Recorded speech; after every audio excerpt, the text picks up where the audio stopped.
did something happen. The phone finally connected. I quickly informed my husband of the situation. It seems someone broke in. The room is a mess, and your room is okay, but something might have been taken. I'm calling the police right now. Wait a moment. Actually, my husband hesitated before revealing something unexpected. I had let my mother stay in the room during our trip. What does that mean? My name is Karen. I'm 29 years old and a company employee. I've been working relentlessly since graduating from university, and I got married just a year ago. My partner is Sam, a business associate from a collaborative company. I first met Sam when I attended a meeting at his company as the new project leader. Nervous, he greeted me with a smile. Nice to meet you, I'm Sam. I look forward to working together with you today. After several meetings, we gradually got to know each other better. One day after a meeting, Sam asked, "Karen, do you have some time now? Would you like to have tea at a cafe I recommend?" "That sounds nice. I'd love to go," I responded. During our conversation at the cafe, I was drawn to his sincerity and sense of humor, and I found myself opening up to him. "Karen, to be honest, I've been wanting to get to know you better recently. How about having dinner together this weekend?" When Sam said those words, my heart was filled with surprise and joy. Yes, I'd be delighted to come. After that, we began to go on more dates. Sam was always kind and listened to me attentively. It was half a year later. One night, after dinner, Sam suddenly confessed his love, saying, "Karen, to tell you the truth, I've always been thinking about you. Would you go out with me?" "I love you too, Sam. I look forward to our future together." From that moment, our romantic relationship began. As we continued dating, Sam proposed several times, saying, "Karen, let's live together. Let's get married." At first, I hesitated, thinking it was a bit soon, but I was drawn to Sam's deep love and his strong desire to live together. Then, one day, I responded, "Sam, I also want to build a future with you. Let's get married." He was overjoyed, and from that moment, our new family life began. Having lived alone for a long time, sharing meals, watching TV, and enjoying conversations at home brought me great happiness. Thus, I am very satisfied with my married life with Sam. However, if there is one concern since getting married, it's about my mother-in-law. She had Sam at a very young age and is still in her 40s. Sam, raised by his single mother, is very close to her, and they often go shopping together at her invitation. Perhaps because of this, my mother-in-law finds it hard to let go of Sam, and she frequently interferes in our marital life. When we were choosing a dining table for our new apartment, my mother-in-law came along. "Karen, how about this table? I think it's wonderful." "Yes, but it might be a bit too big." I hesitated, but my mother-in-law pushed further. "No, having a table this size will make family meals much more comfortable. Right, Sam?" She prompted Sam for agreement. "Yeah, maybe a larger one would be better." As Sam agreed, my mother-in-law decided by saying, "Then, it's settled." Moreover, for some reason she had received a spare key from him and often came to our house without prior notice to cook. One day when I came home, my mother-in-law was making clam chowder in the kitchen. "Karen, welcome home. I'm making clam chowder today." She said this with a smile. "Mom, it's a bit troublesome when you come over without notice." I said that modestly, to which she responded with a smile. "Don't be so formal. We're family, and it shouldn't be a problem to visit any time, right?" Moreover, my mother-in-law often asked me to cook for her. "Karen, next weekend, please come to my house with Sam and prepare the meal." But you are such a good cook. Why do I need to do it?" "It's not like that. It's good for young people to take the opportunity to work hard. Sam is looking forward to it." "Yes, your cooking is always delicious, Karen. I'm looking forward to it." Sam responded nervously, and my mother-in-law's interference continued, increasing my stress gradually. Not only was she interfering, but she also showed blatant displeasure towards me, often throwing sharp words my way. For example, when we were celebrating Sam's birthday at our house recently, she showed up unannounced. "Happy birthday." "Ah, Mom." "Oh? Is Karen here too? Were you off today?" "I took a day off to celebrate Sam's birthday." "That's a mistake. Sam and I were planning to have a big celebration for his birthday, just by ourselves. Your presence spoils our plans. I wish you had read the room a bit better. Even so, I am married to Sam." "So what if you're his wife? You're not claiming to be better than a mother, are you? Your connection is just a piece of paper, so don't get ahead of yourself. We have a blood connection, and I am the one who brought Sam into this world." Thus, she prioritizes the parent-child relationship and looks down on our marital relationship. She does not favor me because she loves her son dearly and is often cold towards me. Still, I convinced myself to endure this, avoiding any sort of jealousy. The fact that she raised her son alone is indeed worthy of respect. However, an incident I couldn't forgive occurred. It happened last week. In the living room, there was an old watch passed down to me from my deceased grandfather. When my grandfather fell ill and closed his watch store, he entrusted me with this oldest watch. This antique is worth over $20,000, and my grandfather's will stated that it should be used in times of financial hardship.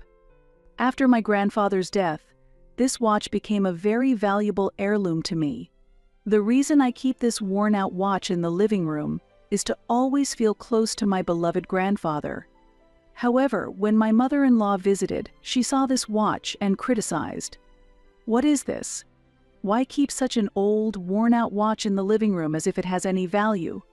I tried earnestly to explain that the watch was a valuable antique and a memento from my grandfather, but she showed no understanding. Seeing her looking down on the keepsake, I felt as if both my deceased grandfather and I were being despised, which was very painful. If being scorned by her meant protecting it, I chose to store the watch in a drawer in my room and keep it carefully. Later, she asked with a laugh, "What happened to that worn-out watch?" When I replied that it was stored in my room, she looked pleased that things had gone her way, which further irritated me. Of course, after she left, Sam asked, "Are you okay?" and comforted me. I expressed my dissatisfaction toward his mother to him and shared my painful feelings. While he listens to me, he always responds, "My mother does it because she loves me. I'm sorry." I am not seeking an apology from him, but rather his support against his mother. Despite this, he respects both his mother, who raised him alone, and me. Understanding his struggle between his wife and his mother, I could not blame him. As a result, I had no choice but to endure it for his sake. One day, he suddenly planned a week-long vacation trip. I felt a lightness in my heart thanks to his thoughtfulness to ease the tension with my mother-in-law. We promptly took the vacation and departed on a small family trip. At the destination, I thoroughly enjoyed our time together, just my husband and me, without thinking about my mother-in-law at all. It was undoubtedly a happy week. Time flew by, and the day to return home arrived. Sam had to stop by his office first, so I went home alone. As I walked back, reminiscing about the pleasant memories of the trip, I unlocked the door to our house. It was our familiar apartment, but the moment I stepped into the living room, I felt something was off. What could it be? I wondered to myself. I walked around the living room with an uncertain feeling. Wait a minute. I remembered closing the windows and curtains tightly when we left. However, now I noticed the curtains were slightly open and the window lock was undone. The sofa cushions were placed haphazardly, and the TV remote, usually kept in its case, was neatly lined up on the table. It seemed like things in the room had been subtly moved. The room was clean, but as someone who meticulously keeps everything in order, these small discrepancies made me deeply uneasy. When I went to the kitchen, I found that some food was missing from the fridge, and there were watermarks in the sink, clearly indicating recent use. What does this mean? I looked at the entrance, but saw no other signs. I suspected that my mother-in-law, who has a spare key, might have entered without permission, but it seemed unlikely she would do so while we were away. Also, it was impossible for us to have left the window unlocked. At that time, I believed my mother-in-law had some sense of propriety. Then, the suspicion that it might have been a burglar crossed my mind. However, I was reluctant to accept that possibility and forcefully denied the thought. If it were a burglar, there would be more chaos. Everything inside is intact, so this must be a misunderstanding. Sam probably tinkered with something before we left. Despite trying to convince myself, my attempts to contact my husband failed and my anxiety only grew. What should I do if, by chance, someone did enter? As I opened the door to my room quietly, feeling apprehensive, I was shocked by the scene before me. My room was completely ransacked. Clothes that should have been neatly arranged were haphazardly thrown on the bed, and underwear was scattered on the floor. The drawers of the dresser were overflowing with clothes, all jumbled up. The most shocking thing was the state of my desk. Every drawer had been turned upside down, and the contents were strewn about. I hurriedly checked the other rooms, but only my room had been affected. Why just this room? There's nothing of high value here. As I thought about it, the watch inherited from my grandfather came to mind. No way. Why is it gone? I searched around the desk while digging through, but the watch was nowhere to be found. At that moment, I was certain the watch had been targeted. Despite my suspicions about why such an old watch needed to be stolen, I lost my composure and hurriedly tried to contact my husband again. Did something happen? This time, the call connected. I quickly explained the situation to my husband. It seems someone broke in. The room is a mess and your room is okay, but something might have been taken. I'm calling the police right now. Really? Yes, some food is also missing from the fridge. Someone might have sneaked in. Wait a minute. I want to check it out myself before calling the police. I'll be right back. Meanwhile, see if anything else is missing. But I can't wait. This is urgent. Some of my things are also missing. Actually, my husband said something unexpected with an uneasy tone. I had let my mother stay in the room during our trip. What does that mean? Our apartment is close to the station and has good access to downtown, so my mother asked me if she could stay here to keep it safe. Wait, why would you make such an important decision on your own? I wasn't informed at all. Knowing that I dislike her, I was angry at Sam's lack of consideration for letting her use our apartment. However, he did not try to address my anger but simply tried to persuade me. There's no need to be so upset. It's always been like this. My mother comes and goes as she pleases. Just endure it like before. That's not a joke. I can't forgive this. My mother-in-law ransacked the room. It's outrageous to just endure it. Then, suddenly a voice from behind. Karen, why are you so upset? Mom. Are you talking to Sam right now? Why do you speak to my son like that? I'm angry because he decided on his own to lend out the room to you during our trip. How dare you? Blaming Sam is like saying you hate that I'm here. Indeed, I do not wish for you to freely come and go in our house. What? You're really a coward. Karen, don't talk like that. You just blame and get angry at my mother without any basis, acting like a victim, but it's all just your imagination. It was clear that I had actually suffered damage, and it was true that my mother-in-law had used the room, so it was unclear why I was being blamed. Moreover, it was surprising that Sam would defend his mother in this situation. After a while, he came home, furious, and took her side, blaming me. I can't accept such accusations. Karen, this is unforgivable. I forcibly took my husband and mother-in-law to my room to show them the situation. He could not hide his surprise at the disarray. However, she showed no sign of surprise, as if she already knew, and it quickly became clear that she was the culprit. Mom, please be honest. Did you ransack this room? Even if it was messy, exaggerating about it is a bit much. I just forgot to clean up. That's all. If I clean up now, there shouldn't be a problem, right? I was going to do it later anyway. You're being too sensitive." She admitted her wrongdoing but showed no sign of remorse. Upon discovering that she was the culprit, Sam suddenly felt awkward and remained silent, looking down. She began to justify herself. "I borrowed Karen's clothes because I left mine at home. We're not that different in height, and I thought it would be okay to borrow a bit. We're family, so getting angry over this seems unreasonable, don't you think? You're being too sensitive." He then started to agree with her. "I think so. You can't blame everything on my mother just because things are missing. Borrowing things among family is normal, and it's strange not to forgive a little mess." I had hoped for an apology from him and wanted her to apologize to me as well. However, the reality was the opposite. He asked me to apologize to her for my supposedly inappropriate words and presumptuous attitude. Despite it being clear that she was responsible for ransacking my room, seeing him staunchly support her rapidly diminished my affection for him. I felt an increasing sense of emptiness. I had endured believing my husband cared for me as much as he did his mother, but the truth was different. To avoid criticism towards himself, he fervently blamed me and clearly favored his mother, making me feel neglected.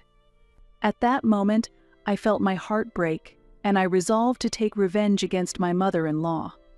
There's no need to hold back and be considerate towards Sam anymore. I cannot let this go. Before he returned, I had already prepared my response. "Mother-in-law, let me ask you clearly, where did you take my watch? I don't know about any watches. Why would I be interested in that old thing?" While she answered, she couldn't hide her agitation. I was certain that she had stolen it, but no matter what my husband would say, I had decided not to forgive her. I pressed her further. "But mother-in-law, you admit that you made a mess in this room, right? There are things that should be here but aren't. You must know about that. Hey, stop suspecting my mom if she says it's not her. Is it worth getting so upset over just a watch? If you really want a watch that badly, I'll buy you a new one, so let's drop this subject. Please stop interfering. That watch is the only heirloom from my grandfather, and it's irreplaceable. I won't give up until I get it back. I've said many times I haven't stolen anything. You're really being too noisy." "It's fine to be noisy. If you truly didn't steal it, then we must consider that a thief broke in. If that's the case, this is now a case for the police, so I must call them immediately. Fingerprinting and other investigations will help us find the culprit quickly." After saying this, I grabbed my cell phone and walked out of the room. At that moment, my mother-in-law hurriedly tried to stop me. "Wait, please wait. There's no need to call the police. To be honest, I did borrow it a little. I will return it in a week, okay? Just a moment ago, you claimed you knew nothing about it. And please don't use the word borrowed. Taking something without permission is the same as stealing. You've just admitted to stealing it. Where is the watch? It's very important to me, and I need it returned immediately. I cannot wait for a week." As I asserted this, she began to sweat profusely. "It's impossible." "Why is that?" "Because I've already sold it to a pawn shop." "What?"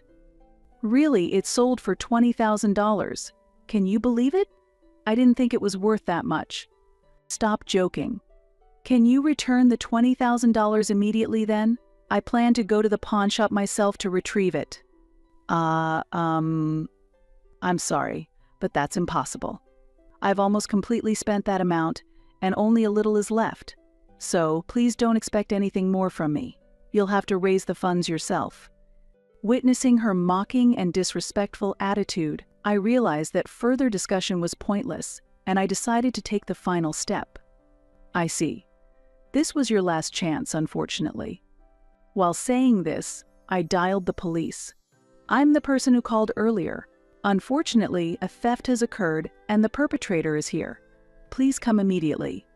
After the call, Sam and his mother frantically appeared before me, asking, "Who did you just call?" I explained the situation in detail. After contacting Sam, I immediately reported our situation to the police. They told me to check things out first, and if there was indeed an incident, I could call them again. Now, having confirmed with you, it's clear that you've stolen my watch, so I've reported it to the police. Not only did you steal it, you sold it without permission, which is a crime. Using that money for personal use is also a crime. What are you talking about? I kindly converted that unnecessary item into cash for you, and instead of being grateful, you call the police? I'm shocked. Karen, isn't this a bit too much? My mother is your family too. Family? I can't consider someone who steals my belongings and feels nothing about it as family. She's a criminal. A criminal? No, I've said it many times, I haven't done anything. Really? Well, all of this conversation has been recorded, and I plan to submit it to the police as evidence. You shouldn't underestimate the police. Once they check the fingerprints and the pawn shop's camera footage, it will soon be clear that you are the culprit. Continuing to hide it will only make things worse for you. As I smiled coldly, both my mother-in-law and husband showed their anger. This is ridiculous. Just because I borrowed it, it has come to this. Are you serious? If you do this, I won't hesitate to consider divorce. Is that what you want? You'll be in trouble too if we get a divorce. They think the word divorce will make me comply. Calmly, I responded to my husband's smugness. I don't mind at all. It's more problematic that your mother is a criminal. I was prepared for divorce from the beginning. Wait, please. The divorce talk was a joke, just a slip of the tongue. I got too emotional. Please reconsider the divorce. I'll apologize as many times as it takes. Just please overlook my mother's actions. While my husband said this, tears appeared in his eyes. Ironically, it should have been his mother apologizing, yet she just stood there, arms crossed, staring at me intimidatingly. Your excuses are useless. I have forgiven you and her multiple times before, but you always ignore my feelings and continue to defend her. This time, I will not forgive either of you. My firm stance left my husband without a reply, and my mother-in-law was infuriated. Actually, before this incident with the watch, I had already been victimized by your mother. Several times after my payday, the $500 that I had left at home went missing. I knew she had been around, but without evidence, I couldn't speak up. However, since discovering she is the culprit, I had been deliberately placing counterfeit bills. Did you know about that? I explained calmly. What should I do? What should I do? She was panicking and sweating when the police arrived. I explained the situation to the officers. Sam and his mother tried to argue with, "This is just a family matter," or "My wife is exaggerating the situation." But the police, based on the condition of the scene and the recorded conversation, took her into custody on suspicion of theft. Sam went to the police station with her. Accompanied by another officer, I headed to the pawn shop my mother-in-law had mentioned. At the pawn shop, there was evidence of my mother-in-law selling the watch, and surveillance footage was available. Fortunately, my grandfather's watch had not yet been sold and was still there. Thanks to the officer's explanation, I was able to reclaim my grandfather's watch. It was difficult to confront my husband and mother-in-law so directly, but I believe calling the police was the right decision. The moment I held the watch, I felt as if my grandfather was praising me.